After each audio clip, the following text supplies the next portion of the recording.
on the internet. So this is a podcast, and it is you folks are the first people that we've done a behind the scenes and a podcast at the same time. At 1 o'clock, typically our bears come out front here, and I'm pointing behind me.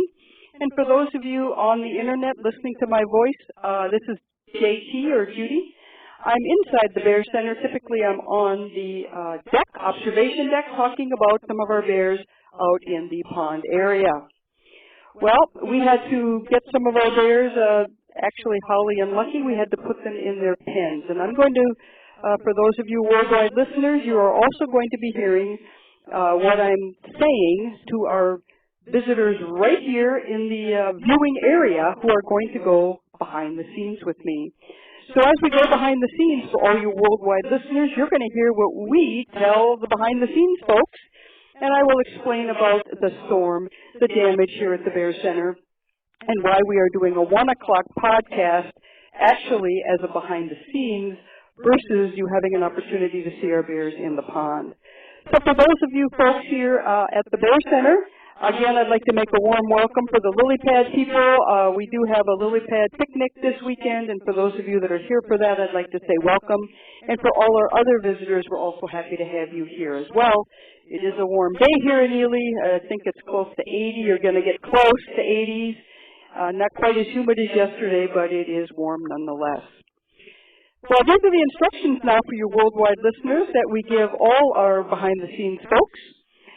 Tell you a little bit about our operation here. Behind me, which is the pond, there's 2.5 wooded acres, and it's all natural. We do have 4 bears here. We have Ted and Lucky, our 2 male bears, and we have Tasha and Holly, which is our 2 female bears. And we're going to see almost all of our bears. We'll see as we go. And I'll talk about each of the bears as we go. And I want to just give you a few brief instructions here for those of you here on site. We would ask that you stay just a couple feet from the fence. And that's not because any of our bears are going to hurt you in any way, shape, or form. But when we get close to the fence, they usually expect a food treat. And I'm looking at this lady here, for those of you worldwide, I'm looking at this nice lady here who has a black purse. Well, that black purse looks a lot like a pouch or a food bucket that one of our interns have, and she's showing off her food bucket. There we go. Doesn't the lady's purse or camera case look very similar? So we would like you to stay a few feet away from the fence. Feel free to take all the pictures and videos you'd like, as well as ask questions. If you ask questions, of course, your question and answer will go worldwide. So it won't be just the people here at the Bear Center that hear the answer. It will also be our worldwide listeners and supporters. So with that, we're going to move on out, and I wish you would follow me, and we'll have some helpers here that will be managing the bears, and you get to see our bears in their smaller enclosures due to a tree in the 2.5 acres that at approximately I'm going to guess 20-foot level, maybe 25-foot level, is cracked severely. It was cracked due to the storm we had night before last, and it is what I call a leaner. It is leaning on another tree. And if we get much more wind, and the wind is picking up here in Ely, it's going to crack. If it cracks, it will break. We will have a fence breach, and that is something we don't want, obviously, and that is why we have got our bears in the enclosure, and we hope to have that tree either stabilized or removed here later this afternoon. We have contacted, Scott has contacted a tree company to make the appropriate determination about that tree, but in the remote chance it were to break, we would have a 2-fence breach. So for our worldwide listeners, I just thought I'd give you that as a backdrop. And I know you're going to want to see it. One of the cameras, unfortunately, for those of you viewers worldwide, it is not a tree that you can see from the PTZ, but it is at, well, it's on the club tree side of the enclosure, but it is very near the inner fence. So that I know does mean something to the people who listen here every 11, 1, and 4, and I'll certainly explain all of that to you folks here at the Bear Center. So we're going to head on out, and I'm going to go off mic momentarily until we get to Ted's enclosure.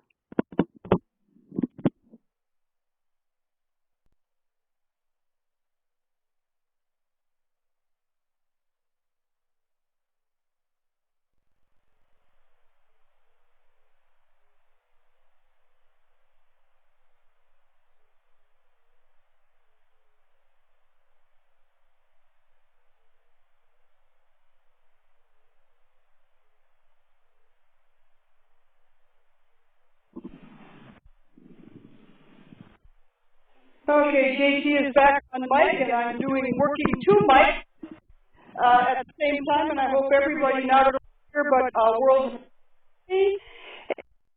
Ted's enclosure. And well, the behind the typically during behind 18-year-old male who has always been in captivity. And a byproduct of captivity is he loves showers. He has the concept of a shower on a warm day, some interns, and shower as well. Really quite tolerate a shower.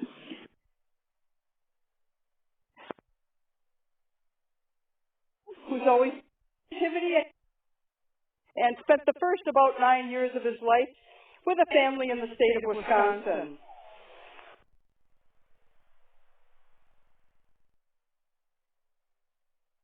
Well, and Ted now is on loan to us since the spring of 2007, and he is about 590 pounds. He is our largest bear. Goes foot long. As Ted's getting a shower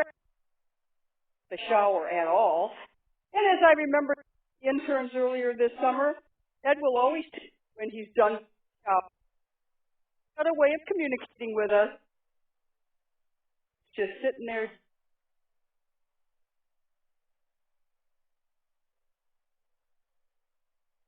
And was really focusing on his underside, his belly. That is one of the least spurred areas of a black bear's body beside the head.